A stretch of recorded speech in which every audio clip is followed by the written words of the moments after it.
So now let's see how we can go ahead and align objects inside of Corel Draw. So to do that, I'm going to go ahead and then let's say, for example, make some shapes right here, just like this. So once I go ahead and do that, I can simply go ahead and select out these shapes right here and then align them out. So to do that, I need to go around onto the objects menu, and then over here you can see that align and distribute is an option. So if I were to go around over here, I can align it all to the top right here, as you can see, and it takes the topmost shape and then distributes it right here to align everything to the top.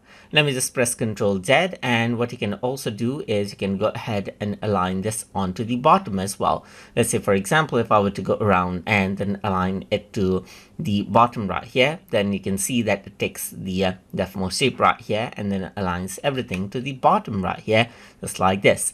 You can also go around over here and then align this out right here. So let's say, for example, align this to the left and everything gets aligned to the left and so forth.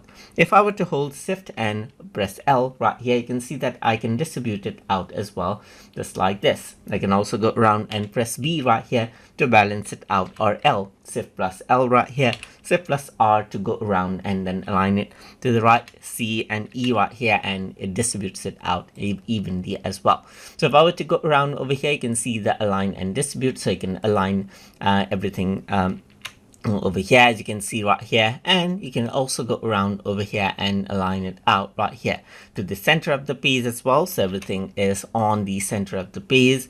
And you can go around over here and align everything on to vertically right here as well, and you can go ahead and align everything out right here to the pixel grid and then align and distribute as well, just like this, as you can see right here. So you can go ahead and you can see that there are different alignment options that actually pop up right here that you can utilize as well. And then apart from that, you also see that there is an option to go around and distribute everything evenly, and you can see that there is this guideline over here as well that you can align it out to the top, the bottom right here, and distribute everything evenly as you want right here, and then change this around according to how you want, as you can see.